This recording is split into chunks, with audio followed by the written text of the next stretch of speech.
भक्तजनवत्सले जय जय शंकर हर हर शंकर श्री गुरुभ्यो नमः। సో శ్రీ కంచి విజయేంద్ర స్వామి వారి మహాస్వామి వారి దర్శన భాగ్యము, దర్శనమే పాపనాశనం అని నా ఉద్దేశం. 11 సంవత్సరాల క్రితం మా అక్కయ్య గారి ద్వారా మేము కంచికి వెళ్ళడం జరిగింది. స్వామి వారిని 11 years బ్యాక్ కలిసినప్పుడు మా కుటుంబానికి అంతటికి కూడా ఒక ఆజ్ఞ ఇవ్వడం జరిగింది. దసరాలో కన్యా పూజ అని ఒక బుక్ ఇచ్చి దాన్ని సాంస్క్రిట్ నుంచి తెలుగులో తర్జమా చేసి కొన్ని కాపీస్ పీఠానికి ఇవ్వమని స్వామివారి ఆదేశము. ఎప్పుడైతే ఈ ఆదేశం అయిందో, ఆదేశం తర్వాత ఒక బుక్ ఏదైతే బయటకు వచ్చిందో ఆ పూజ ద్వారా మా జీవితంలో చాలా మలుపులు తిరిగాయి.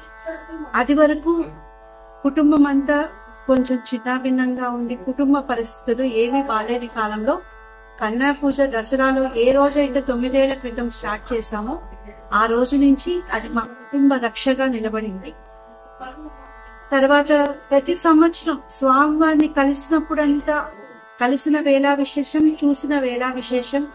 అది ఏ గడియలో అయినా కూడా స్వామి చూపు ద్వారా మాకు చాలా మంచి జరిగింది. చాలా అనారోగ్యాలు జీవితంలో ఎప్పుడు ఎదుర్కొని సమస్యలంతా ఎదుర్కొన్నప్పుడు స్వామివారు నా పరిస్థితులు బాగాలేనప్పుడు, అది క్యాన్సర్ అని డాక్టర్స్ ఇది చెప్పినప్పుడు కంచిపీఠానికి మళ్ళీ రావడం జరిగింది. లాస్ట్ ఇయర్ డిసెంబర్ 18వ తారీఖున అలా వచ్చినప్పుడు స్వామివారు అప్పటికే తిరుచానూరు దర్శనం చేసేసుకొని లోపలికి వెళ్ళడం జరిగింది. ఆ టైంలో స్వామివారు అందుబాటులో లేదు. కానీ అక్కయ్య అక్కడ మిగతా వారితో మాట్లాడుతూ నువ్వు చంద్రమౌళీశ్వర స్వామి దగ్గర దండం పెట్టుకోమని చెప్పారు. లోపలికి వచ్చి దండం పెట్టుకున్నప్పుడు 2-3 వ్యక్తులు మాత్రమే ఉన్నారు. చాలా బాధేసింది మనసుకి. మనసా వాచా కర్మన నాకు ఊహ తెలిసిన రోజు నుంచి మా అమ్మ నాన్న సంస్కారం మేము ఎప్పుడు కూడా ఎవరిని తూలనాడటం కానీ ఎవరికి చెడ్డ చేయడం కానీ కుటుంబంలో లేదు. అలాంటి నాకెందుకయ్యా ఇలాంటి కష్టాలు అని స్వామివారి దగ్గర మనస్ఫూర్తిగా బాధపడటం జరిగింది. ఇంకా నెక్స్ట్ డే నేను హాస్పిటల్ అడ్మిట్ అవ్వాలి. స్వామివారు కంచికి వెళ్ళిపోయారు. కానీ అద్భుతం అంటే నా జీవితంలో వెంకటేశ్వర స్వామి ప్రత్యక్ష దైవం ఎలా అని నమ్ముతాను. తర్వాత నాకు కంచి స్వామివారు సాక్షాత్ అమ్మవారి రూపం.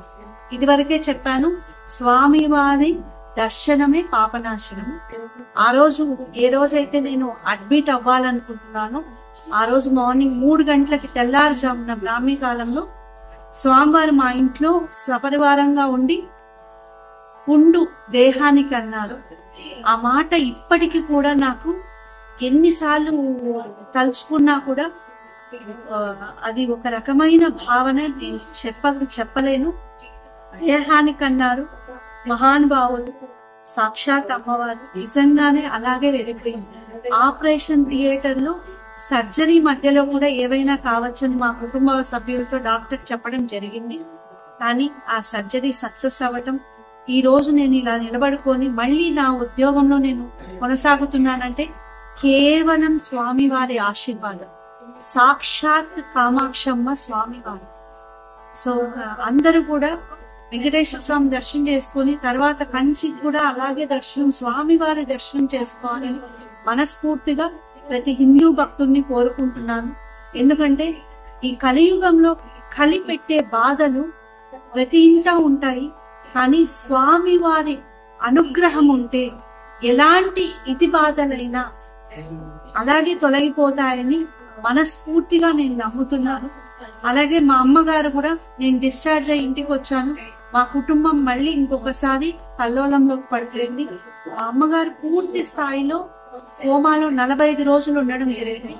మా అక్కయ్య కూర్చుంది స్వామివారికి దగ్గర సంక్రాంతి ముందు వెళ్ళి మా అమ్మమ్మను చూడండి స్వామివారు అన్నప్పుడు స్వామివారు పసుపు కుంకుమ విభూతితో పాటు పాపకి ఒక పసుపు కొమ్ము ఇవ్వడం జరిగింది. దివ్యంగా నువ్వు పండగ చేసుకుంటావు, ఇంటికి వెళ్ళమన్నారు. 45 రోజులు డాక్టర్లు కూడా చెప్పలేంది, డాక్టర్లు కూడా చేయలేంది స్వామివారి ఆశీర్వాదంతో మా అమ్మగారు ఇప్పుడు చాలా కోలుకున్నారు. ఇప్పుడు ఆవిడ నడుస్తున్నారు కూడా. డాక్టర్సే మిరాకుల్ అని చెప్పారు.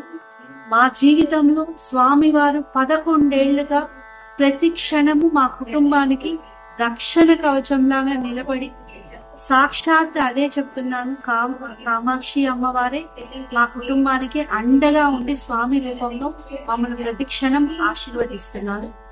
జయ జయ శంకర, హర హర శంకర. భక్త జన వత్సలే